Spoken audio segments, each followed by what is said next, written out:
যে পুত্র পিতাকে ধর্ম উপদেশ প্রদান করছেন। পুত্রের নাম হলো গোকর্ণ আর পিতার নাম হলো আত্মদেব।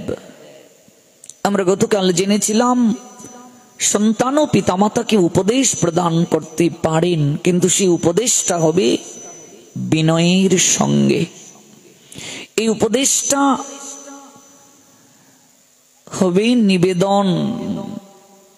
যেমন গুরুদেব শিষ্যকে যে উপদেশ দেন সেটি হলো আদেশমূলক, কিন্তু সন্তান পিতামাতাকে উপদেশ প্রদান করতে পারেন সন্তান যদি সেই যোগ্য স্থানে অধিষ্ঠিত হন।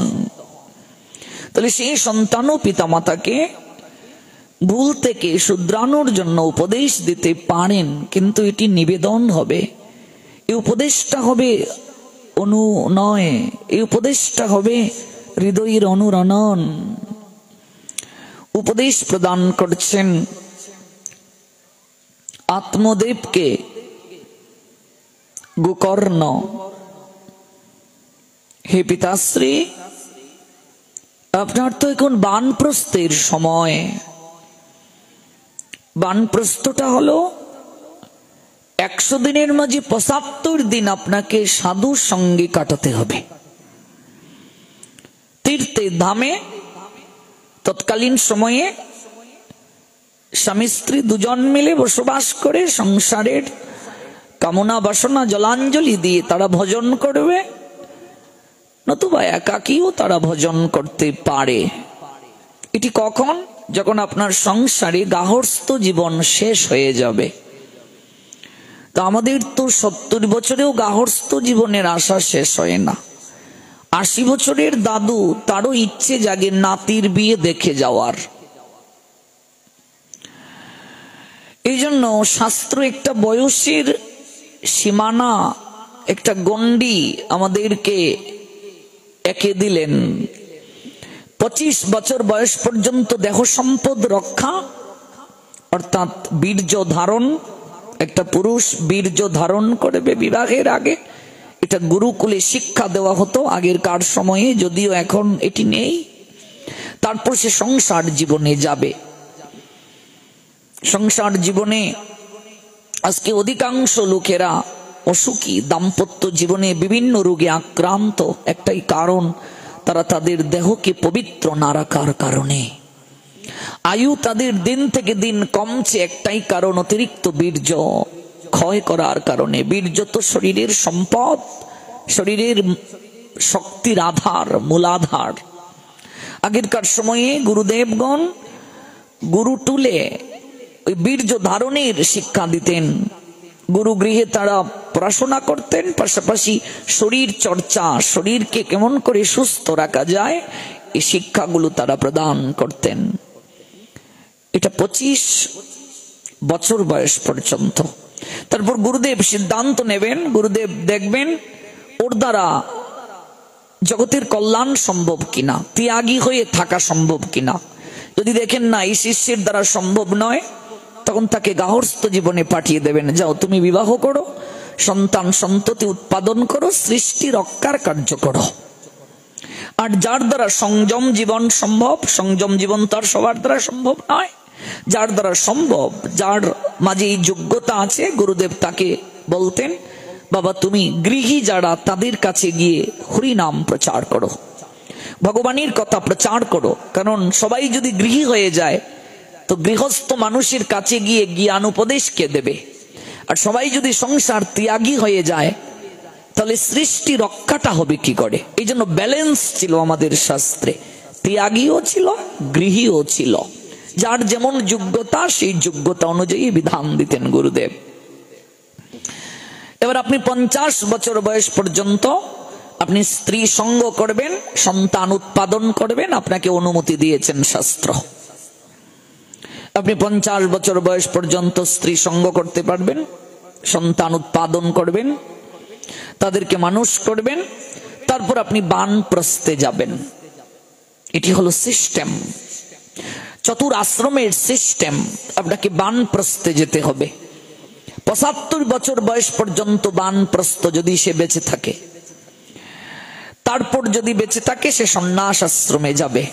এই হলো চতুরাশ্রম। আমি এমনও দেখেছি 70-এর উপরে বয়স দাদু, আমার পার্টির ভক্ত, অনলাইনে শুনেন, তিনি এলেন বাবা, আমাকে এসে বলছেন 70 বছর যার, সে কি দাদু হয়নি? এই জন্য দাদুর বয়সী বললাম। তো তিনি এলেন, এসে বলছে বাবা আমি আপনার পাঠ শুনি, আপনার পাঠ শুনতে শুনতে আমি ঘুমিয়ে পড়ি, আমার ঘুম আসে না আপনার পাঠ না শুনলে। আমি বললাম বাহ, খুব ভালো। আমি বললাম তাহলে 7 দিন থাকুন, ভাগবত যজ্ঞ চলছে, আর থাকারও ব্যবস্থা করেছেন আয়োজনকারী ভক্তগণ, প্রসাদের তো অভাব নেই। 7 দিন সাধু সঙ্গ করুন। 2 দিন সাধু সঙ্গ করার পরই তিনি এসে আমায় প্রণাম দিয়ে বলছেন বাবা বিদায় দিন, বাড়ি ফিরে যাব। আমি বললাম কেন? বলছে নাতিটা কান্নাকাটি করছে, নাতিটাকে ছাড়া ঘুমাতে পারি না। 70 বছর বয়সেও যদি আপনার নাতি ছাড়া ঘুম না আসে, তাহলে বুঝতে হবে আপনার মতো বিষয়ী জগতে আর কেউ নাই, আপনার মতো সংসারে আসক্ত মোহিত আর কেউ নাই। 73 বছরের বাবাকেও যদি দাঁত পড়ে গেছে বলতে হয় আমাকে খাসির তেলটা দাও, হাড় চিবাতে পারি না, তাহলে বুঝতে হবে ওর মতো কামুক জগতে আর কেউ নাই। 80 বছরের বাবাটাকেও যদি চুল কালার করতে হয় তাহলে বুঝতে হবে সে এখনো বয়স কম হয়েছে, তা বয়সটা ঢেকে এখনো তার মাঝে কাম ক্রীড়া মনোভাব রয়ে গেছে। এই জন্য ভোগেরও একটা সময় দিয়েছেন শাস্ত্র। আপনি কখন থেকে কখন সময় ভোগ করবেন, যে যত ভোগী সে তত রোগী। ভোগেরও একটা সময় আছে, আপনি ভোগটা কখন করবেন। এই জন্য ভোগের সময়, তারপর ত্যাগের সময়। কিছু লোক বলে ভোগ না করলে কি আর ত্যাগ করা যায়, আগে ভোগ তারপর ত্যাগ। যদি ভোগ করলেই ত্যাগের বাসনা আসতো, যে জীবনে সিগারেট খায়নি, সিগারেট খেলে যে নেশা হয় তার অভিজ্ঞতা আছে, কিন্তু যে একবার জড়িয়ে গেছে নেশায় ছেড়ে আসতে কষ্ট না, কষ্ট না, কষ্ট। যারা ভুগে যায়নি ওরা তো অনেক সাধনার উচ্চতম স্থানে চলে গেছে, ওদের কথা আলাদা। কিন্তু আমি যে ভুগে গেলাম, ভুগের আলোয় সংসারে গেলাম, আমাকে ধীরে ধীরে ত্যাগের জীবনে যেতে হবে। ত্যাগই পরম শান্তি। এই সিদ্ধান্তটাই দিচ্ছেন গোকর্ণ আত্মদেবকে, যে আপনার 60 বছর হয়েছে বাবা, আপনার তো এখন আর ভোগের সময় না। 60 বছর বয়স আপনার এখন সুন্দরী বউ থাকলেই কি আর না থাকলেই কি। ছেলে বাবাকে উপদেশ দিচ্ছেন, ভাবুন, বাবার দায়িত্ব সন্তানকে উপদেশ দেওয়া, সন্তান বাবাকে উপদেশ দিচ্ছেন। কারণ সন্তান যদি এরকম হয়, এরকম জ্ঞানী সন্তান যদি হয়, বাবা মাকে উদ্ধার করার ক্ষমতা রাখেন সন্তান, রাখেন কি না? এরকম যদি জ্ঞানী হন, ভাবুন তো, যারা বৈষ্ণব হয়ে গেছে সন্তান, পিতামাতা সেই সন্তানকে নিয়ে গর্ব করেন কি না?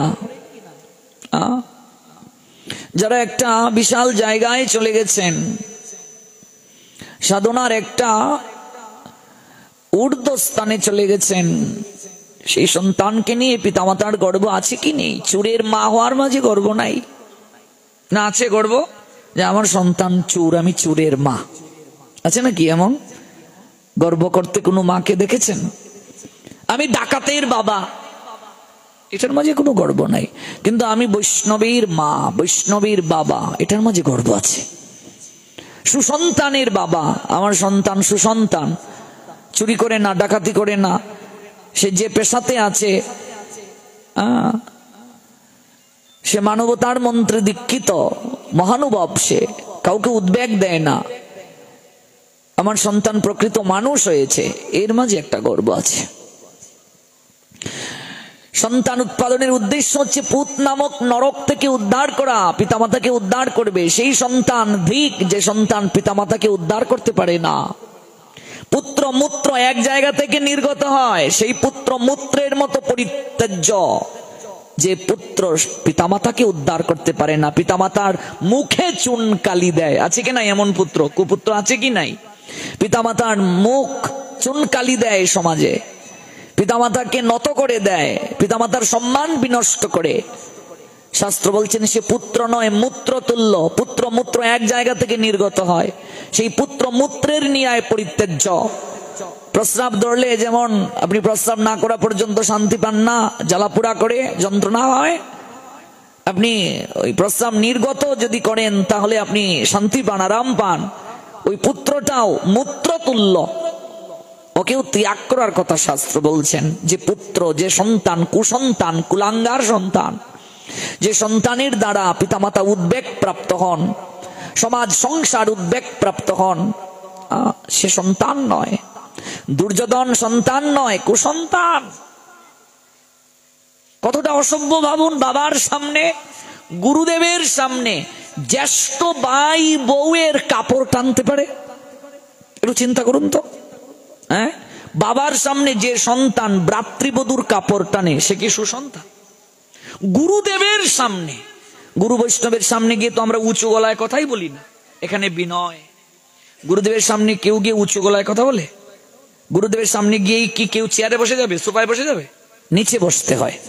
যদি উনি বলেন আপনি কৃপা করে বসুন, তাহলে আমি নিচে বসতে আমার সমস্যা, তিনি অনুমতি দিয়েছেন, আমি বসবো। কিন্তু এমন কাউকে দেখেছেন নাকি গুরুদেবের সামনে গিয়েই সে চেয়ারটায় বসে গেছে? তাহলে গুরুদেবের সামনে বিনয়, গুরুজনের সামনে বিনয়। পিতামাতার সামনে সন্তান যদি চেয়ারে বসে যায় আর পিতামাতা দাঁড়িয়ে থাকেন, সে সন্তান নয়, কুসন্তান। আমি দেখেছি আমার বাবাকে, আমাদের গ্রামের যারা গুরুজনের সামনে, এটা বাবার কাছ থেকে আমি শিক্ষা পেয়েছি, বাবাকে দেখেছি যে গ্রামের যারা বয়োজ্যেষ্ঠ, ওদের সামনে আমরা বেঞ্চ, বুঝেন তো, বেঞ্চে বসার সাহস পাই নাই। যখন সমাজের কোনো মিটিং হতো আমাদের বাড়িতে, আমাদের বাড়ি হলো বড় বাড়ি, তালুকদার বাড়ি, আমরা দেখেছি চেয়ারের পরে বেঞ্চ, বেঞ্চের পরে পিড়ি, বুঝেন পিড়ি? আগেরকার সময় পিড়িতে বসে খাওয়া দাওয়া হতো, পিড়ি। এরকম 3 স্টেপে বসার জায়গা ছিল। চেয়ারে সবাই বসবে না, বয়োজ্যেষ্ঠ মুরব্বীরা এসে বসবেন, তারপর বেঞ্চ, তারপর পিড়ি। আর এখনকার জেনারেশন, গুরুজনের সামনে এসে আগে ঠ্যাংয়ের উপর ঠ্যাং তুলে চেয়ারে বসে। এই যে অবক্ষয়, নৈতিকতার অবক্ষয়, এই অবক্ষয়ের পিছনে আমরা মা বাবাও দায়ী। আমরা এই সংস্কারটা সন্তানকে শিক্ষা দিতে পারি নাই। আমি পিতামাতা কোনোদিন বলেছি গুরুজনের সামনে চেয়ারে বসবি না? বলুন তো, বুকে হাত দিয়ে বলেছেন কিনা? বলেননি। তাহলে এই দায় কে নেবে? আমি কখনো বলেছি যে গুরুজনকে দেখলেই গিয়ে প্রণাম দেবে? বা আমি নিজে প্রণাম দিয়ে শিখিয়েছি কি? Whatever action a great man performs, common man follow, and whatever standards by exemplary acts all the world pursue. জগতের শ্রেষ্ঠ ব্যক্তিরা যা আচরণ করেন, অপর সাধারণ জন তাকে অনুকরণ করেন। তিনি যা জগতের বুকে প্রমাণ রাখেন, সবাই তা গ্রহণ করে। কতটা অসভ্য হলে পিতার সামনে ভ্রাতৃবধূর কাপড় টানতে পারে, গুরুজনের সামনে কাপড় টানতে পারে, বড় ভাই বউয়ের কাপড় টানছে, এই সবার সামনে, সবাভর মানুষ তাদের সামনে কাপড় টানছে। ব্যাসদেব বলেছিলেন, হে ধৃতরাষ্ট্র, তোমার এই যে কুপুত্র দুর্যোধন, এই দুর্যোধনের আজকে এই লম্পট হওয়ার পিছনে তুমি দায়ী ধৃতরাষ্ট্র। তুমি কোনোদিন তোমার সন্তানকে শাসন করো নাই। গান্ধারীকে বলেছিলেন, তুমিও দায়ী। মাতৃস্নেহ সন্তানের জন্য প্রয়োজন আছে। অধিক মাতৃস্নেহ সন্তানকে বিপদের দিকে ঠেলে দেয়। যে মা, যে বাবা সন্তানকে শাসন করে না, সে মা বাবা হওয়ার যোগ্যতা রাখে না। আদর যেমন করবে, সঙ্গে এটারও দরকার আছে। যেদিন থেকে শিক্ষকের হাত থেকে বেত কেড়ে নিল সরকার, সেদিন থেকে এক একটা অসভ্য তৈরি হলো। আমরা দেখেছি এই 2006-এ যখন আমি ক্লাস 8-এ বৃত্তি দেব, আমার গণিতের শিক্ষক সুধীন্দ্রচন্দ্র জোয়ারদার, মনে আছে আমার এখনো, একটা অঙ্ক মিলেনি, এই মেহগনি গাছের ডাল ভেঙ্গে কি মাইর দিয়েছিলেন, ওরে বাপ রে বাপ, একটা বীজগণিত মিলে নাই। এবার বাড়িতে এসে যদি বলি তাহলে বাবা আরো মারবে। আর এখন যদি মাইর দেয় বাপ মা চলে যাবে ওই শিক্ষককে মারার জন্য। সকল কুলাঙ্গার বাপ মার সন্তান কি করে সুসন্তান হবে? অভিভাবক চলে যাবে দৌড়ে শিক্ষকের কাছে, আপনার কাছে পাঠিয়েছিলাম আমার সন্তানকে মারার জন্য। আমি দেখেছি আমার শিক্ষকদেরকে রাত্রিবেলা ওরা টহল দিতেন, এলাকায় টহল দিতেন, কে পড়াশোনা করে কে করে না। এরপরের দিন গিয়ে এরকম জালি বেত পিঠের মাঝে ভাঙ্গা হতো, হাত পেতে দেয়া হতো, এরকম দেয়া হতো। আর সন্ধ্যা হলেই পড়ার প্রতিযোগিতা হতো, কার গলার সাউন্ড কত বেশি শোনা যায়। হ্যাঁ, তোমরাও তো এরকম ছোটবেলা পড়েছো, হ্যাঁ, কার গলার সাউন্ড কত বেশি শোনা যায়। আর এখন শুধু মোবাইল। কি করছে গো শিউলির মা? অনলাইনে ক্লাস করছে। হ্যাঁ, ক্লাস করছে, অনলাইনে ক্লাস করছেন, অনলাইনে ক্লাস চলছে। এই যে অবক্ষয়, এটার পিছনে পিতামাতারও একটা দায়বদ্ধতা আছে, একটা কাঠামো, একটা শিক্ষা ব্যবস্থার একটা দায়বদ্ধতা আছে।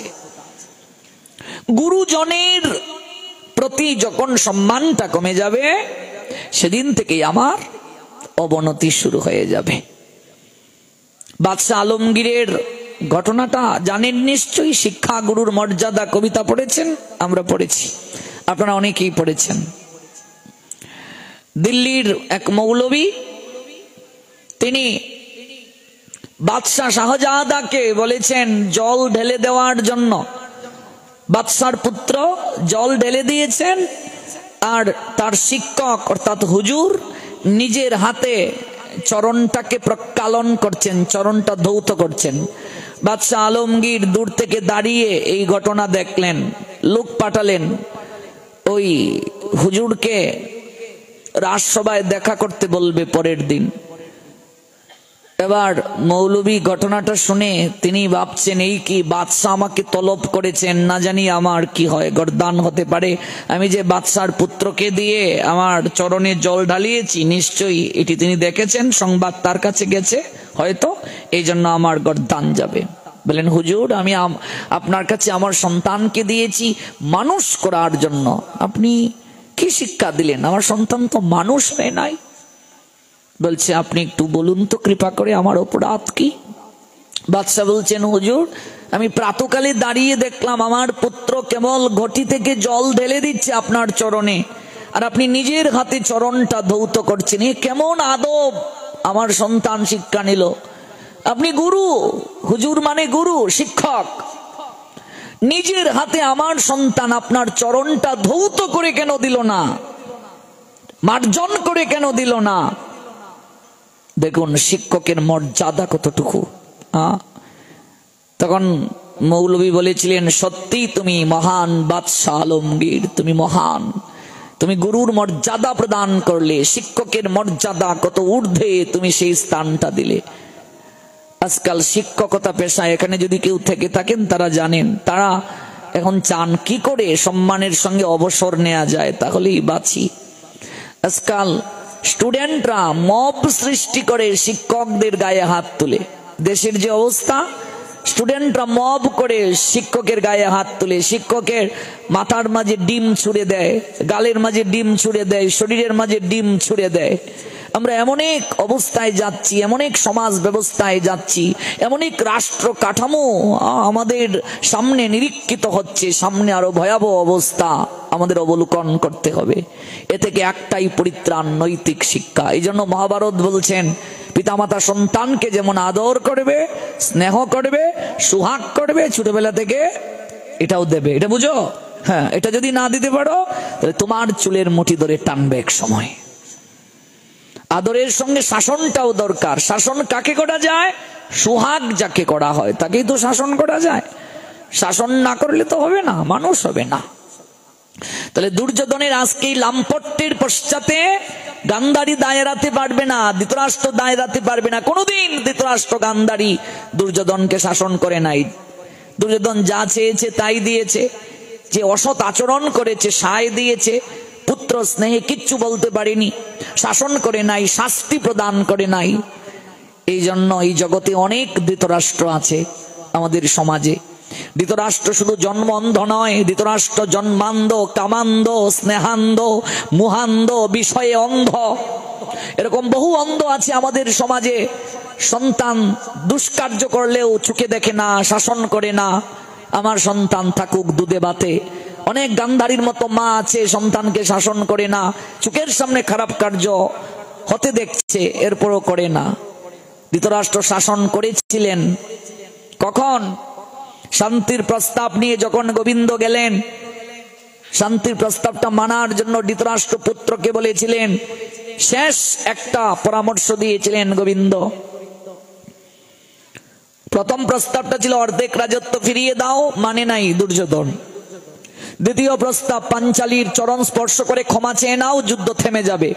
দুর্যোধন বলল, একটা বেশ্যাকে আমি স্ত্রীর মর্যাদা দিতে পারি, পাঞ্চালীর চরণ স্পর্শ করে প্রণাম দেব না। ভ্রাতৃবধূকে সে প্রণাম দিতে কুণ্ঠিত হচ্ছে। গোবিন্দ বলেন, লাস্ট তোমাকে সুযোগ দিলাম, 5 ভাইকে 5টা গ্রাম দিয়ে দাও, স্বাধীনতা দিয়ে দাও তাদেরকে।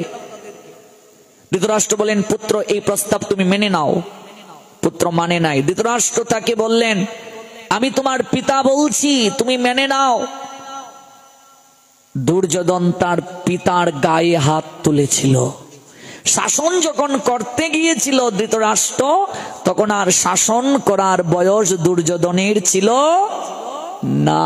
কথাটা বুঝতে পেরেছেন তো? যখন যে সিদ্ধান্ত জীবনে নেওয়া প্রয়োজন, ওই সময় যদি আপনি সিদ্ধান্ত না নেন, জীবনে কিচ্ছু করতে পারবেন না। যখন ধৃতরাষ্ট্র দুর্যোধনকে চাপ প্রয়োগ করতে গেলেন, তখন ধৃতরাষ্ট্রকে সে ধাক্কা মেরে ফেলে দিল, গায়ে হাত তুলল। এই হলো পরিণতি। আজকে আপনি যদি আপনার সন্তানকে সংস্কার না দেন, এই সন্তানই একদিন আপনার চুলের মুঠি ধরে টানতে টানতে আপনাকে ঘর থেকে বের করে দেবে। আজকাল তাই হচ্ছে। প্রত্যেকটা ঘরে ঘরে বৃদ্ধ অবস্থায় পিতামাতা লাঞ্ছিত বঞ্চিত, বৃদ্ধাশ্রমে পাঠিয়ে দিচ্ছে পিতামাতাকে। বউয়ের কথায় উঠছে বসছে, আর পিতামাতার গায়ে পর্যন্ত হাত তুলছে। এই যে গুণে ধরা সমাজ, এ থেকে যদি আমরা পরিত্রাণ প্রাপ্ত হতে চাই, একমাত্র এই নৈতিক জ্ঞানটা দরকার, ভাগবতের জ্ঞানটা আমাদের দরকার। আপনার সন্তানকে পড়াশোনার পাশাপাশি ধর্মীয় জ্ঞানটা দিন। 1.5 থেকে 2 ঘন্টা আপনার সন্তান যদি ভাগবত শ্রবণ করতে আসে, আপনার সন্তানের পড়াশোনা ক্ষতি হবে না, বরং আপনার সন্তানের জীবনটা আনন্দিত হবে। আপনার সন্তানের জীবন ফুলে ফলে সুশোভিত হয়ে যাবে। আজকাল চারিদিকে যেভাবে ইফটিজিং বাড়ছে, অ্যাড ইফটিজিং বাড়ছে, কাপড় টানছে সন্তান, যেভাবে নেশা করছে, এই গুণে দড়া এই নেশাগ্রস্ত যুব সমাজকে যদি পরিত্রাণ আমরা করতে চাই, নৈতিক চরিত্র যদি গঠন করতে চাই, তাহলে আমাদের এই ভাগবতের কোনো বিকল্প নাই। আজকে সন্তান যাকে আমরা মানুষ করব, পিতামাতা হিসেবে আমাদের দায়িত্ব, সেই সন্তান পিতাকে জ্ঞান উপদেশ দিচ্ছেন করজুড়ে। পিতাশ্রী আপনার 60 বছর হয়ে গেছে, আপনি বানপ্রস্থে যান। অস্থি মাংস রক্তযুক্ত এই শরীরে মিথ্যা মায়াময় অভিমান আপনি ত্যাগ করুন। আমার পুত্র আমার স্ত্রী এরূপ মমতা আপনি ত্যাগ করুন। নশ্বর এই সংসার এখনই নাশ হবে। দিবারাত্র আপনি চিন্তা করুন, এই শরীরটা মলমূত্রের ভান্ডার, এটা আপনি সর্বক্ষণ চিন্তা করুন। দেখবেন আপনার মাঝে ধীরে ধীরে বৈরাগ্য আসবে। আপনি লৌকিক সকল প্রকার ধর্ম অনুষ্ঠান ত্যাগ করুন, সাধু সেবায় যুক্ত থাকুন, কাম তৃষ্ণা আপনার দূর হয়ে যাবে। পিতাশ্রী পুত্র পিতাকে বলছে, অন্যের দোষ গুণের চিন্তা ত্যাগ করুন, আপনি ভগবানের চরণে শরণাগত হন। আপনি সংসার ত্যাগ করে বানপ্রস্থে গিয়ে কোনো আশ্রমে গিয়ে সাধুর সান্নিধ্যে থেকে বাকিটা জীবন হরিভজন করে কাটিয়ে দিন। পুত্র পিতাকে প্রণাম দিয়ে জ্ঞান উপদেশ দিচ্ছেন। পুত্রের নাম গোকর্ণ, পিতার নাম আত্মদেব। পুত্র গোকর্ণের মুখে এমন উপদেশ শ্রবণ করার পর পুত্রকে জড়িয়ে ধরে প্রেমালিঙ্গন করলেন। পিতা কাঁদতে কাঁদতে বললেন, তুমি আমার উত্তম পুত্র, তুমি আমার একমাত্র অবলম্বন, তুমি আমায় যে উপদেশ অমৃত আস্বাদন করালে আমার চিত্ত স্থির হয়ে গেছে। আমি এক্ষুনি বানপ্রস্থ অবলম্বন করব। 60 বছর বয়সে তখন তিনি ওই বানপ্রস্থে গমন করলেন। কেমন? আর প্রতিদিন সেখানে সাধু আনুগত্যে ভগবত কার্য সম্পাদন করছেন, সেবা করছেন, হরিভজন করছেন। এদিকে আত্মদেব ব্রাহ্মণ যখন সংসার ত্যাগ করলেন, গৃহে যেহেতু পিতা নাই, পুত্র ধুন্ধুকারী, সে আরো মায়ের প্রতি অত্যাচারটা বাড়িয়ে দিল। আরো সে উচ্ছৃঙ্খল জীবন যাপন করতে শুরু করলো। জননীর চুলের মুঠি ধরে টানতে টানতে ধুন্ধুকারী নিয়ে এলো বাইরে। বলছে, কোথায় আমার পিতা, কোথায়? অর্থ রেখে গিয়েছে, তুমি আমায় বলো, নইলে আমি তোমার প্রাণ নিয়ে নেব, আগুনে পুড়িয়ে মারবো তোমাকে। বলো কোথায় আমার পিতা? অর্থ রেখে গিয়েছে, স্বর্ণ অলংকার রেখে গিয়েছে। চুলের মুঠি ধরে টানতে টানতে ঘর থেকে বের করেছে। কাকে? ধুন্দুলিকে। এবার তার মা বলছেন, এ কেমন পুত্র, মায়ের গায়ে হাত তুলছে, পিতার অবর্তমানে আমাকে তো মেরে ফেলবে, আমার প্রাণ আমি আর রক্ষা করতে পারবো না। এমন সন্তানের সঙ্গে থাকার থেকে মৃত্যু একমাত্র শ্রেয়। আর মনে মনে তিনি তার দুষ্কর্মের জন্য অনুতাপ করতে লাগলেন যে আমি অর্থ প্রদান করে ভগিনীর সন্তানকে আমি নিয়ে এসেছিলাম, ঋষি আমাকে আম্রফল দিয়েছিলেন প্রসাদ স্বরূপ, আমি সেটি গ্রহণ করিনি, জীবনে সাধু সেবা করিনি, আমি জীবনে আমি পতিগত প্রাণা ছিলাম না। একটা পতিব্রতা রমণীর পতি সেবাটা খুবই গুরুত্বপূর্ণ, মনে রাখবে মায়েরা। ঘুম থেকে উঠে স্ত্রী তার স্বামীকে প্রণাম দেবে। প্রণাম দাও তো, দাও না, অনেকে লজ্জা পাচ্ছে। ঘুম থেকে উঠে পতিকে প্রণাম দেবে, পতিও অন্তর থেকে তার স্ত্রীকে নমস্কার করবে, প্রণাম করবে। এটা হলো সনাতনীদের সংস্কৃতি, সনাতনীদের নিয়ম। আজকাল একজন পতিকে নারায়ণ স্বরূপে সম্মান করবে স্ত্রী কি করে? বিবাহের পরেই বলে, আজ থেকে আমরা দুইজন ফ্রেন্ড। বিবাহের পরেই ছেলে আর মেয়ে বাসর করে বলছে, দেখো তুমি লজ্জা করিও না, আজ থেকে আমি তুমি ফ্রেন্ড। তো ফ্রেন্ডের গায়ে তো হাত তুলতেই পারে, থাপ্পড় মারতেই পারে, চুলাচুলি করতেই পারে। হ্যাঁ, স্বামী স্ত্রী ফ্রেন্ড, তো ফ্রেন্ডকে লাথি মারতে পারে। এই জন্যই তো বিয়ের 3-4 মাস পরেই একজন আরেকজনকে লাথি মারছে, চুলাচুলি করছে, কারণ ফ্রেন্ড। হ্যাঁ, আমার মা, কাকিমা, জেঠিমার বয়সে তারা যখন বিবাহ বন্ধনে আবদ্ধ হয়েছিল, বিবাহের যদি আলাপ আসতো তারা দরজার আড়ালে লুকিয়ে থাকতো। ও মা, ভুল বলেছি গো? হ্যাঁ। আর আমিও তো ছোটবেলা কতজনের এই কনে দেখতে, বর দেখতে গিয়ে কত প্রশ্ন আমরা করেছি আগেরকার সময়ে। এখনকার তো আর এগুলো লাগে না, এগুলো মোবাইলেই সব হয়ে যায়। কেমন? আর স্বামী স্ত্রীর এখনকার সম্বন্ধ হলো ফ্রেন্ড। আমি আবার ইংরেজি তো বুঝি না, ফ্রেন্ড মানে বন্ধু। স্বামী স্ত্রী একজন আরেকজনকে বলছে, আজ থেকে আমি তুমি ফ্রেন্ড। এই জন্য মারামারি চলছে, ডুসুম ডুসুম চলছে। এই জন্য স্বামী স্ত্রীর যে সম্বন্ধটা মধুর রসের সম্বন্ধ, বন্ধুত্ব তো থাকবেই, কিন্তু একটা স্ত্রী তার স্বামীকে নারায়ণ স্বরূপে সম্মান করবে, প্রণাম দেবে, ভালোবাসবে। স্বামী স্ত্রীকে আদ্য শক্তি মহামায়া অংশ সদৃশা রূপে সম্মান করবে, শ্রদ্ধা করবে, ভালোবাসবে। সংসার জীবনে যদি এই সম্মান উঠে যায়, শ্রদ্ধা উঠে যায়, সংসার জীবন নষ্ট হয়ে যাবে, ধ্বংস হয়ে যাবে, ধ্বংস হয়ে যাবে। কলিযুগ তো উল্টো হচ্ছে, যে লক্ষ্মী নারায়ণের চরণ সেবা রেখে কোথাও যান না, বহু জায়গায় স্বামী স্ত্রীর চরণ সেবা করে। উল্টো হচ্ছে, উল্টো হয়ে গেল।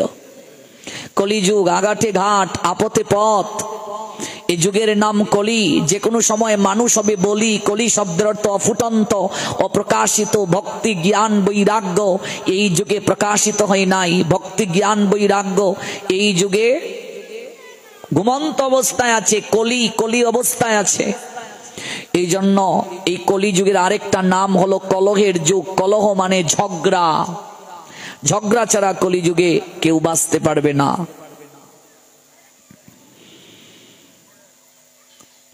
এই জন্য সংস্কার দরকার, প্রকৃত শিক্ষাটা খুবই দরকার, নইলে হবে না। আমি জীবনে স্বামীর সেবা করিনি, আজকে কি এসেছে হৃদয়ে মাঝে অনুতাপ।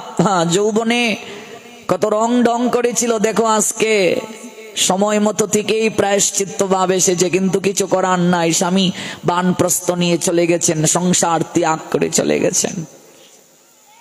যাওয়ার সময় ধুন্ধুকারী বলে গিয়েছে, আমি যাচ্ছি গণিকালয়ে মানে ব্যবসালয়ে, আমি এসে তোমার কাছে আমি অর্থ আর অলংকার চাইবো, কোথায় লুকিয়ে রেখেছো বলবে, নতুবা আমি তোমার প্রাণ নেব। অর্থ থাকলে না দেবে, সব তো নিয়ে গিয়েছে। আমরা গতকাল শুনেছিলাম কাঁসা পিতলের বাসন কুসন পর্যন্ত নিয়ে গিয়েছে, আর কোথা থেকে থাকবে। কিন্তু যদি না দেয়, তুমি যেখান থেকে পারো সেখান থেকে নিয়ে আসবে। আমি কালকে বলেছিলাম নারী আর নেশা এই দুটোর সঙ্গে একবার যে জড়িয়ে যায় তাকে কখনো আর রক্ষা করা যায় না। তাই রাতের আধারে ওই ধুন্দুলি দুঃখে ভীত হয়ে কুয়ার মাঝে ঝাঁপ দিল। কুয়ার মাঝে ঝাঁপ দিল, কুয়ার মাঝে পড়ে গেছে। আমরা গতকাল এই পর্যন্তই তো শুনেছিলাম, মনে আছে তো। আর এদিকে ধুন্ধুকারী পরদিন গণিকালয় থেকে ফিরে এলো। ফিরে এসে ঘরে কাউকে পেল না। সে আনন্দই পেল যে আমার পথের কাঁটা দূর হয়েছে, এখন আর গণিকালয়ে যাওয়ার দরকার নাই, গণিকাদেরকে আমার বাড়িতে এনে রাখতে পারবো। এদিকে তীর্থ করতে গোকর্ণ গেলেন। পিতা যখন সংসার ত্যাগ করে বানপ্রস্থে গেলেন, গোকর্ণ তীর্থে গেলেন। ধুন্দুলি ও কূপের মাঝে পড়ে আত্মহত্যা করলো। ধুন্ধুকারী 5 জন গণিকাকে, 5টা পতিতাকে তার বাড়িতে নিয়ে এলো। যে বাড়িটা ব্রাহ্মণ বাড়ি, সদা আত্মদেব থাকাকালীন অবস্থায় হরিভজন করতেন, সাধু সেবা করতেন। যদিও স্ত্রী সাধু সেবা পরায়ণ ছিল না, কিন্তু তিনি তো ছিলেন প্রথম দিকে। অথচ সেই বাড়িটা আজকে সে গণিকালয় বানিয়ে ফেললো। দেখুন, বংশে একটা যদি কুপুত্র হয় তাহলে সেই সংসার কি করে নষ্ট হয়ে যায়, বিনাশ হয়ে যায়। বংশে কি করে কালিমা লেপন হয়, চুন কালি হয়। এই জন্য বাবা মার সম্মান সব সন্তান ধরে রাখতে পারে না। সেই সন্তান সন্তান তুল্য নয় যে পিতামাতার সম্মান ধরে রাখতে পারে না, বংশের মর্যাদা ধরে রাখতে পারে না। 5 জনকে বারবণিতাকে নিয়ে এলো। ভোগ বিলাসের জন্য মাতুয়ারা রইল, কিন্তু ওরা তো গণিকা, ওরা তো যতদিন টাকা দেবে ততদিন তোমাকে আদর করবে, টাকা না দিলে তো তোমায় ছেড়ে চলে যাবে। বাড়িতে তো কোনো জমানো টাকা নেই, কিন্তু কোত্থেকে দেবে? তাই গণিকাদের চাহিদা মেটানোর জন্য ধুন্ধুকারী এখন চুরি করতে শুরু করলো। চুরি করতে শুরু করেছে। চুরির পরে ধীরে ধীরে ডাকাতিতে যোগ দিল। একদিন ডাকাতি করতে গিয়ে অনেক স্বর্ণ অলংকার ডাকাতি করে নিয়ে এসেছে। নিয়ে এসে গণিকাদেরকে সারা গায়ে পরিয়ে দিল। 5টা গণিকা মনে মনে বলছে, আহা, এত অলংকার এই ধুন্ধুকারী কোথা থেকে নিয়ে এলো? হয়তো কোনো জায়গা থেকে ডাকাতি করে নিয়ে এসেছে। রাজার বাড়ি যদি ওই বিচারটা যায় আর যদি তাকে ধরতে পারে, ওর তো প্রাণ যাবে, সঙ্গে আমাদেরও প্রাণ যাবে। কাজী অর্থ আগে অনেক অর্থ সম্পদ ছিল, আমরা লুটে খেয়েছি, কিন্তু অর্থ আর তেমন অর্থ সম্পদ নাই। আজ ডাকাতি করে কিছু নিয়ে এসে আমাদেরকে দিয়েছে, কালকে কোথা থেকে দেবে? কাজী ওর সঙ্গে থাকলে কি আর আমাদের চলবে? তাই 5 জন গণিকা ওরা রাত্রিবেলা শুয়ে শুয়ে সভা করছে যে আমরা ওই দুন্দুকারীকে হত্যা করব। দেখো, পাপে বাপকেও ছাড়ে না। যতদিন টাকা আছে ততদিন তুমি গণিকালয়ে গিয়ে ফুর্তি করতে পারবে, টাকা নাই তোমাকে ওরাও পছন্দ করবে না। সুসময়ে অনেকেই বন্ধু বটে হয়, অসময়ে হায় হায় কেউ কারো নয়। একমাত্র ভগবান শ্রী হরি ব্যতীত জগতে কেউ আমার আপনার আপনার নয় গো, এটাই বুঝাচ্ছেন ভাগবত। সংসারটাও এমন, যতদিন দিতে পারবে সবাই ভালোবাসবে, যেদিন দিতে পারবে না কেউ তোমাকে আর ভালোবাসবে না। আত্মীয় স্বজন অভাব হবে না। ওমা 4 বোন, একটা বোন যদি একটু গরিব হয়ে যায়, বাবার বাড়িতে ওই বোনের জামাইটাও সমাদর বেশি পায় না। বোন গরিব হলে ভাইয়েরাও ভালোবাসে না, এত স্বার্থপর। এক মায়ের পেট থেকে বের হয়েছে, এরপরও ভালোবাসে না। এই সংসার কতটা স্বার্থপর জায়গা, আর ওরা তো বেশ্যা। তাই ওরা যুক্তি করলো যে ওই রাত্রিবেলা যখন ওই দুন্দুকারী ঘুমাবে, তখন আমরা 5 জন মিলে ওর গলাটা টিপে ধরব, বালিশ চাপা দিয়ে ওকে আমরা হত্যা করব। তখন দুন্দুকারীকে একটু আদর আপ্যায়ন করে শয়নে এই 5 জন গণিকা শয়নের দিকে নিয়ে গেল, ঘুমানোর জন্য বিছানা ব্যবস্থা করে দিল, আর সুযোগ বুঝে বালিশ চাপা দিয়ে তাকে হত্যা করার চেষ্টা করলো।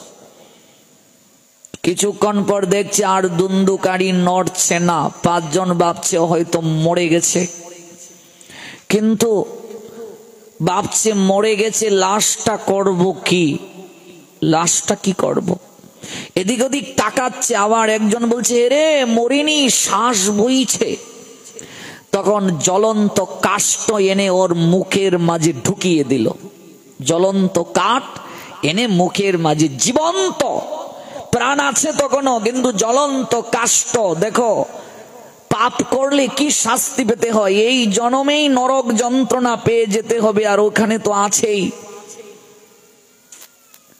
জ্বলন্ত কাষ্ঠ মুখের মাঝে নিক্ষেপ করলো, বহু কষ্টে ধাফড়াতে ধাফড়াতে দুন্দুকারীর প্রাণ গেল। তখন ওই 5 গণিকা গৃহের মাঝে গর্ত খুঁড়ে দুন্দুকারীর লাশটাকে পুঁতে ফেলল। আর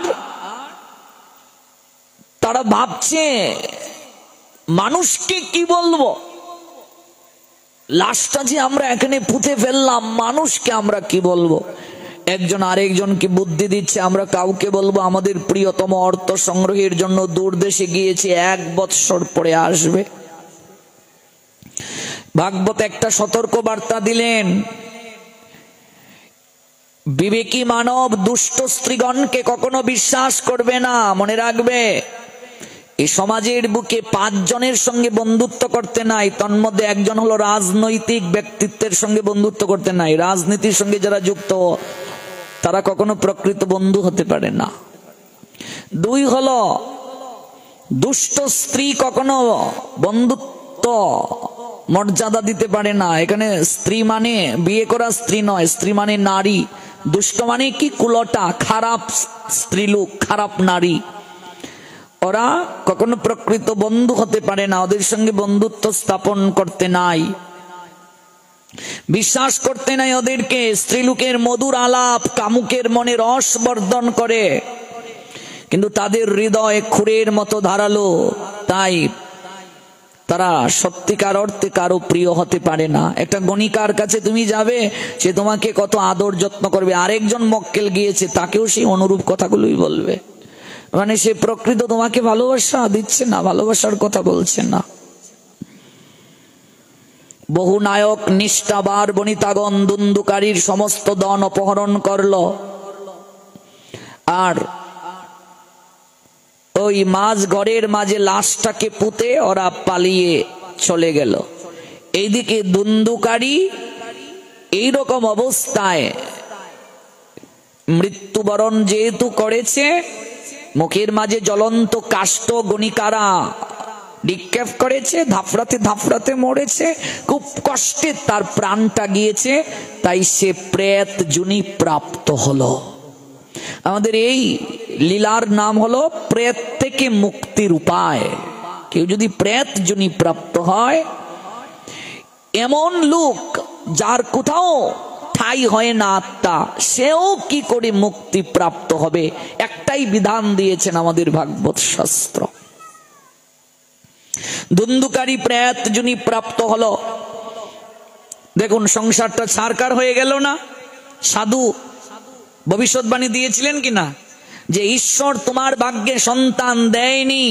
আত্মদেব ঈশ্বরের বাক্যকে লঙ্ঘন করে, নিয়মকে লঙ্ঘন করে তুমি যদি সন্তান প্রাপ্ত হতে চাও, ওই সন্তান তোমার জীবনে উদ্বেগেরই কারণ হবে, বলেছিলেন কিনা?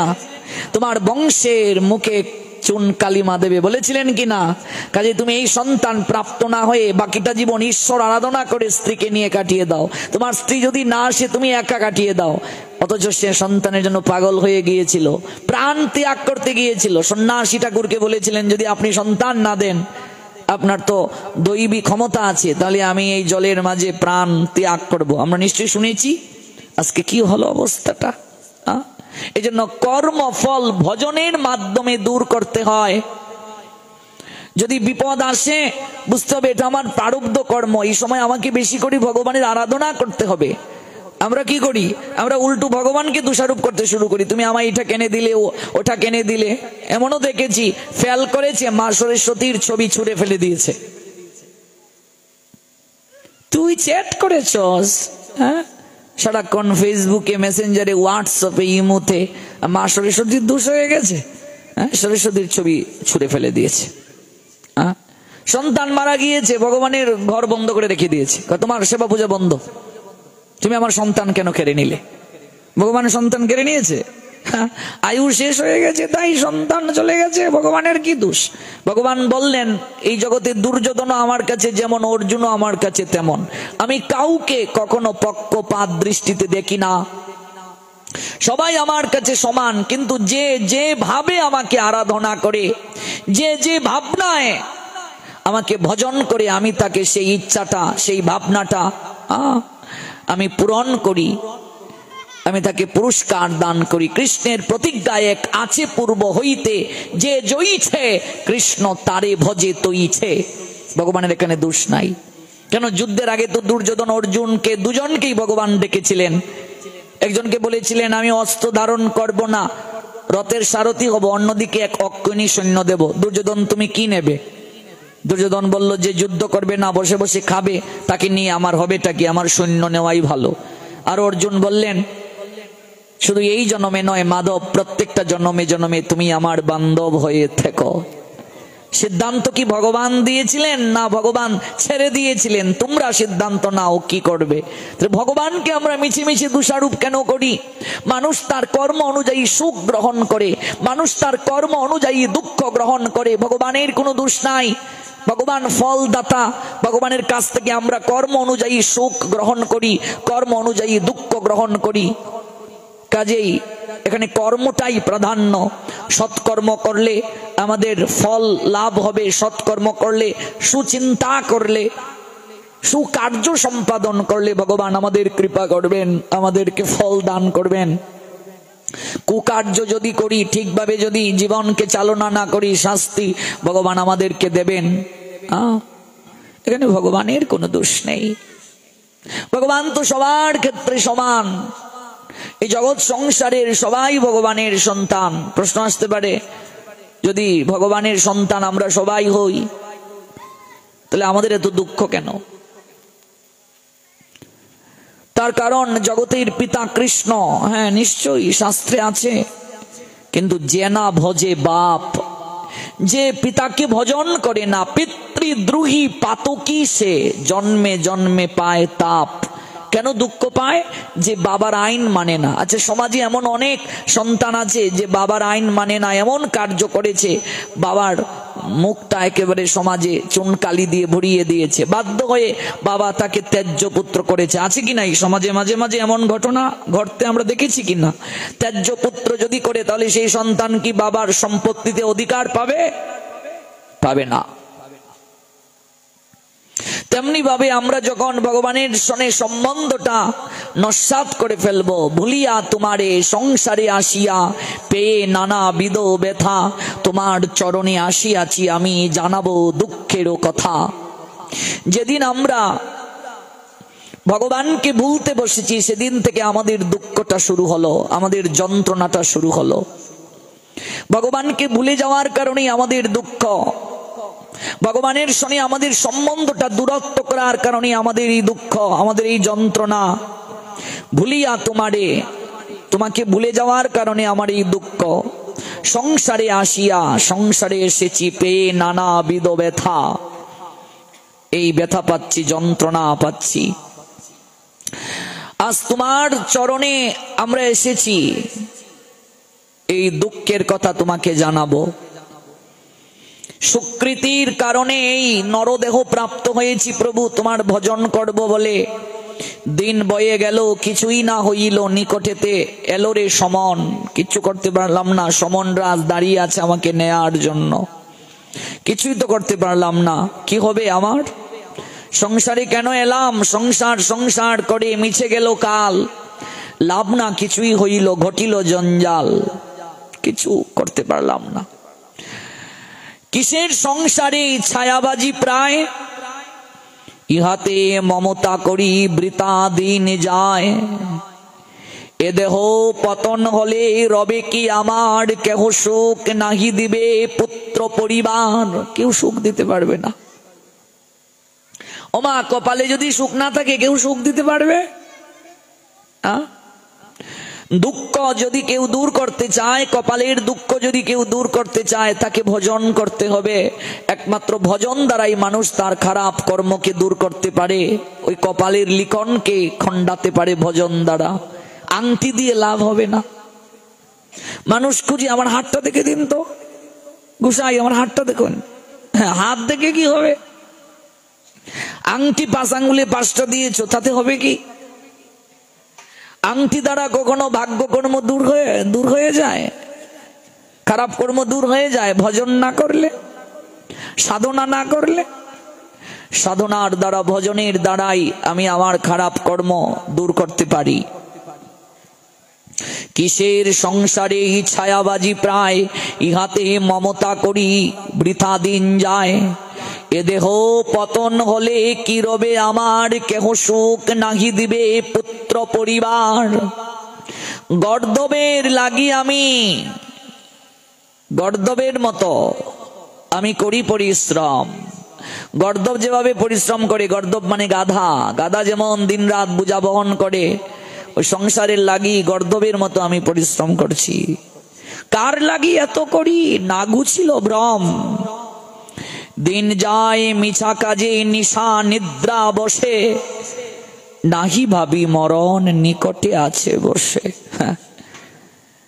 আমি মিছা কাজে দিন যাপন করছি আর রাত্রিবেলা ঘুমাচ্ছি, ঘুমের গুড়ে দিন কাটাচ্ছি। একবারও আমি অনুভব করছি না মরণ আমার নিকটে বসে আছে নেওয়ার জন্য। ওই মরণ রূপী শকুন দাঁড়িয়ে আছে, কখন লাশগুলোকে টুকরে টুকরে খাবে। ভালো মন্দ খাই হেরি পরিচিন্তাহীন, নাহি ভাবি এই দেহ ছাড়িব কোন দিন। দেহ গেহ কলত্রাদি চিন্তা অবিরত, জাগিছে হৃদয়ে মোর বুদ্ধি করি হত। হায় হায় নাহি ভাবি অনিত্য এই সব, জীবন বিগতে কোথা রহিবে বৈভব।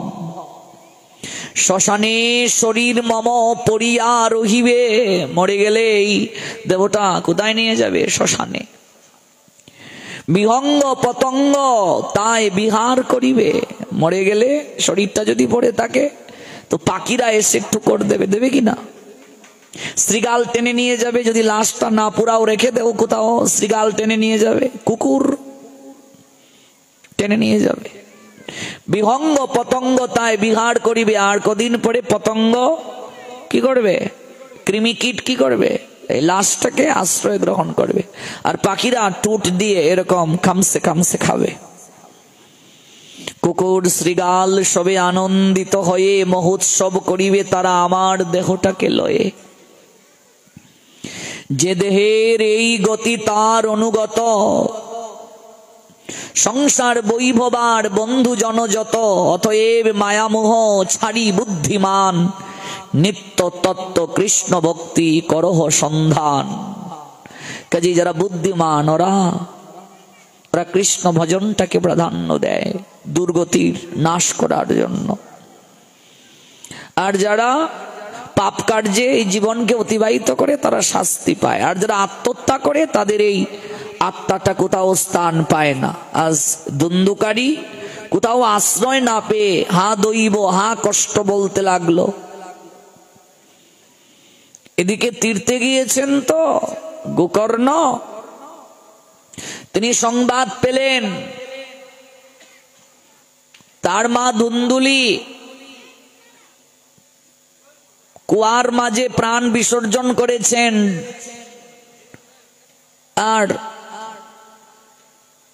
তার ভাইকেও খুঁজে পাওয়া যায় নাই। আশেপাশের লোকজন ওরা পরবর্তীতে লাশটা খুঁজে পেয়েছিল, ওই ঘরের মাঝে গণিকারা পুঁতে দিয়ে চলে গিয়েছিল। সংবাদটা গোকর্ণ পেলেন, তখন ভাবলেন যত হোক আমার ভাই, তার প্রতি তো আমার একটা সৎ কার্য করার দায়িত্ব থেকে যায়। তাই তিনি যে তীর্থেই যাচ্ছেন সেখানে তার পিণ্ডদানের ব্যবস্থা করলেন। গোকর্ণ দুন্দুকারীকে উদ্ধার করার জন্য গয়া ধামে গেলেন, যেখানে আমরা পিণ্ডদান করতে যাই। ওই গয়া তীর্থে গিয়ে বিষ্ণু পাদপদ্মে পিণ্ডদান করলেন। যে তীর্থেই তিনি গমন করলেন সেই তীর্থেই শ্রাদ্ধ কৃত্যাদি করলেন। নানা তীর্থ ভ্রমণ করতে করতে গোকর্ণ নিজের জন্মভূমিতে এসে উপনীত হলেন। খুবই দুঃখিত হলেন সকল সংবাদ শুনে। রাত্রে যখন তিনি শয়ন করার জন্য গৃহ অঙ্গনে উপস্থিত হলেন, মধ্যরাত্রে তখন তিনি একটা প্রকট শব্দ শুনতে পেলেন। একটা শব্দ, একটা ভয়ঙ্কর ছায়া গুংরাচ্ছে, কাঁদছে কেবল। কে তুমি? কথা বলতে পারছে না, কেবল কান্নার আওয়াজ তার কানে ভাসছে। আর একটা ছায়ার নিয়ে মাঝে মাঝে দেখা যাচ্ছে, আবার মিলিয়ে যাচ্ছে। প্রেত প্রেত এসে একটু ছায়া দেখিয়ে আবার মিলিয়ে যাচ্ছে, আর গুংরাচ্ছে, মানে কান্না করছে, গুমরে গুমরে কান্না করছে। কখনো মেষ, কখনো হস্তি, এরকম রূপ ধারণ করে মাঝে মাঝে এসে দেখা দিয়ে মিলিয়ে যাচ্ছে। কখনো কুকুর, কখনো শৃগাল, কখনো শকুনের রূপ ধারণ করে। কে তুমি? আমার সঙ্গে তুমি ছলনা করছো। তাই তীর্থে যে গিয়েছিলেন ওই তীর্থের জল হাতে নিয়ে ওই ছায়াটার মাঝে ছুঁড়ে ফেলে দিলেন। সঙ্গে সঙ্গে কথা বলতে শুরু করলো। ভাই বলছে, ভাই আমায় ক্ষমা করে দাও, আমি ধুন্দুকারী, আমি ধুন্দুকারী। উচ্চস্বরে রুদন করছে, আর কোনো কিছু বলতে পারছে না। আমি ধুন্দুকারী, আমি তোমার ভাই। নিজের পাপের ফলে আমার ব্রাহ্মণত্ব নাশ হয়েছে, আমার পাপ কর্মের কোনো সীমা নাই। আমি বহু প্রাণীকে হত্যা করেছি, আমি বেশ্যালয়ে বাস করেছি। ওই বেশ্যাগণ জ্বলন্ত কাষ্ঠ আমার মুখের মাঝে দিয়ে আমাকে হত্যা করেছে। আমি আমার মায়ের গায়ে হাত তুলেছি, আমার মা মনের দুঃখে আমারই নির্যাতনে কুয়ার মাঝে ঝাঁপ দিয়ে মরেছে। আমারই কারণে আমার বাবা সংসার ত্যাগ করে গিয়েছে। তোমাকেও আমি কত কষ্ট দিয়েছি, আমি খুব কষ্ট পাচ্ছি। প্রেতজনী প্রাপ্ত হয়ে আমি কোথাও আশ্রয় পাচ্ছি না। মনে রাখো, আত্মহত্যা যারা করে তাদের কোথাও স্থান হয় না। এই জন্য আত্মহত্যা মহা পাপ। আত্মহত্যা কখনো করা যাবে না, বর্তমানে তরুণ প্রজন্মের মাঝে, যুব সমাজের মাঝে আত্মহত্যার প্রবণতাটা বৃদ্ধি পাচ্ছে। চারিদিকে আত্মহত্যার প্রবণতা বাড়ছে, কিন্তু আত্মহত্যাকারী ব্যক্তি কোথাও স্থান পায় না, কোথাও তাদের স্থান হয় না। বলছে আমি কোথাও স্থান পাচ্ছি না, আমি খুব কষ্ট পাচ্ছি। দৈবের অধীন কর্মফলের উদয়ে বায়ু মাত্র ভক্ষণ করে আমি জীবন ধারণ করছি। হে ভ্রাতা, হে বন্ধু, হে কৃপানিধে, একমাত্র তুমিই পারো আমাকে প্রেত যোনি থেকে উদ্ধার করতে। আমি শান্তি পাচ্ছি না কোথাও, তুমি আমাকে প্রেত যোনি থেকে মুক্তি দান করো। গোকর্ণ বললেন, ভ্রাতা, আমি তো গয়ায় গিয়ে পিণ্ড দান করেছি তোমার জন্য,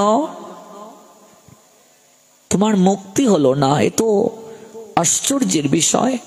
গয়ায় পিণ্ড দান করলে তো সবারই মুক্তি হয়, কিন্তু কেন মুক্তি হলো না? গয়া শ্রাদ্ধে যখন তোমার মুক্তি হলো না, এই সংসারে তোমার মুক্তির আর কোনো উপায় নাই। গয়া শ্রাদ্ধ করেও যদি তোমার মুক্তি হয় নাই, তাহলে তোমাকে আর মুক্তি আমি কোনো উপায়ে করাতে পারবো না। আমি কোন উপায়ে তোমাকে মুক্তি দান করতে পারি? কি করলে তুমি শান্তি পাবে বলো? কেঁদে কেঁদে প্রেত বলছে, আমি খুব কষ্টে আছি, আমি খুব কষ্টে আছি। আমার বিশ্বাস তুমি আমায় মুক্তি দান করতে পারো। গয়া শ্রাদ্ধে আমার মুক্তি হবে না, আমি এতটাই পাপী, গয়া শ্রাদ্ধে আমার মুক্তি হবে না।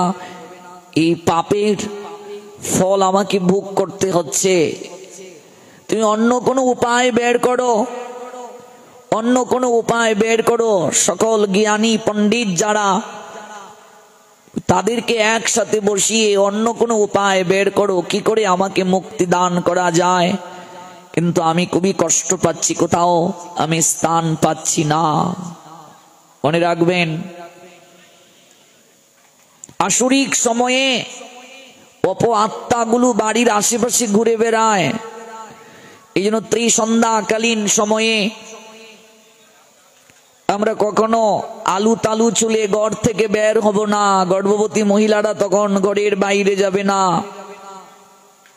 আর কি, ত্রিসন্ধ্যাকালীন সময়ে শয়ন করতে নাই, সন্তান ধারণ করতে নাই।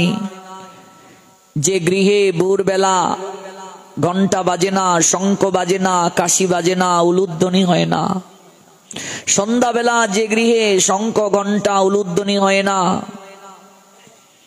আরতি আদি হয় না, যে গৃহে তুলসী নাই, যে গৃহে সন্ধ্যাবেলা বাতি দেয়া হয় না, এই বাতি বুঝেন তো, সে জ্যোতি সন্ধ্যার প্রদীপ তুলসীর মূলে দেয়া হয় না, অপ আত্মাগুলো সেই বাড়িতে এসে আশ্রয় গ্রহণ করে। সনাতনী হিন্দুর বাড়ি দেখলেই বোঝা যাবে এটা হিন্দুর বাড়ি। আজকাল কোনটা হিন্দুর বাড়ি কোনটা ম্লেচ্ছের বাড়ি বোঝা যায় না।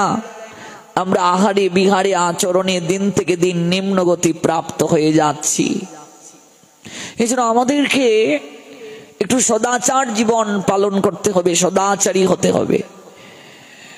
দুর্লভ জীবন প্রাপ্তির পর এই জীবনটা হেলায় যে কাটিয়ে দেয়, সে কখনো কোথাও স্থান পায় না। দুর্লভ মানব জন্ম, লোভিয়া সংসারে, কৃষ্ণ না বুঝিনু দুঃখ কহিব কাহারে। কাকে দুঃখের কথা বলবো? ভজন বিমুখ হয়ে আজকে অসৎ কার্য সম্পাদন করে প্রেতযোনি প্রাপ্ত হয়েছে ধুন্ধুকারী, কোথাও স্থান পাচ্ছে না, কোনো আহার পর্যন্ত করতে পারছে না। তাই ভাইয়ের কাছে আজ কান্না করছে, তুমি আমাকে মুক্তির উপায় বের করে দাও। এই বলে কাঁদতে কাঁদতে মুহূর্তের মাঝে ছায়াটা মিলিয়ে গেল। সারা রাত গোকর্ণ ঘুমাতে পারলেন না। এটা আমার দায়বদ্ধতা, কি করে তাকে উদ্ধার করা যায়। পরদিন সকাল বেলা গোকর্ণ এলাকার যত বিদ্বান জ্ঞানী ব্রহ্মবাদী সাধু সন্ত সবাইকে নিমন্ত্রণ করলেন, ডাকলেন। তাদের কাছে সমস্ত ঘটনা খুলে বললেন যে আমি গয়াতে পিণ্ডদান পর্যন্ত করলাম, এরপরও তার উদ্ধার হলো না। আমি মধ্যরাত্রিতে এই রকম আমার ভাই প্রেত যোনি প্রাপ্ত হয়েছে, আমি তার কথোপকথন শ্রবণ করেছি, তার ছায়া দর্শন করেছি। এবার আপনারা বলুন, আপনারা তো জ্ঞানী, আপনারা তো সাধু সন্ত মহারাজ, আমি কি করে আমার ভাইকে মুক্তি সাধন করতে পারি, তাকে প্রেত যোনি থেকে মুক্তি দিতে পারি? সবাই নীরব রইল, মস্তকটা নিচু করে রইল, কেউ কোনো সংবাদ দিতে পারলো না, কেউ কোনো পথ দেখাতে পারলো না। তখন এই গোকর্ণ সূর্যদেবের কাছে প্রার্থনা নিবেদন করলেন। সূর্যদেবের আরাধনা করতেন তিনি সতত, সূর্যদেবের কাছে প্রার্থনা করলেন, সূর্যদেবের আরাধনা করতে লাগলেন। প্রতিদিন সূর্যদেবকে তিনি জল প্রদান করছেন, তর্পণ প্রদান করে প্রার্থনা করছেন। সূর্যদেব সন্তুষ্ট হয়ে একদিন তাকে দর্শন দিলেন, বললেন, পুত্র তুমি আমাকে কঠোরভাবে এত আরাধনা করছো কেন? সমস্ত ঘটনা খুলে বললেন, আমার এই ভ্রাতা প্রেত যোনি প্রাপ্ত হয়েছে, কোনো কিছুতেই তাকে উদ্ধারের ব্যবস্থা করতে পারছি না, কি করব? তখন সূর্যদেব বললেন, একমাত্র প্রেত যোনি থেকে কাউকে যদি মুক্তি দান করতে হয়, পরলোকগত আত্মার যদি শান্তি কোন ক্রমে দেওয়ার ব্যবস্থা করতে হয়, তাহলে 7 দিন ব্যাপী শ্রীমৎ ভাগবত যজ্ঞের আয়োজন করো।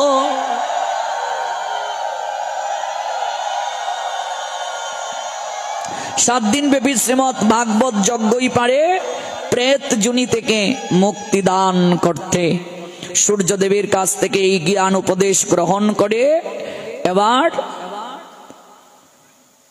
গোকর্ণ তিনি ওই সপ্তাহব্যাপী কি করে যজ্ঞ করবেন, আমরা আগামীকালই তত্ত্ব জানবো। 11টা বেজে গেল, ঘড়ির কাঁটা আমাদেরকে বিদায় জানাচ্ছে। আমরা এখানেই আজকে আলোচনা বিশ্রামের পথে যাব। সবাই একটু হরিনাম কীর্তনের মাধ্যমে ভাগবতের চরণে অঞ্জলি প্রদান করুন। নিতাই গো।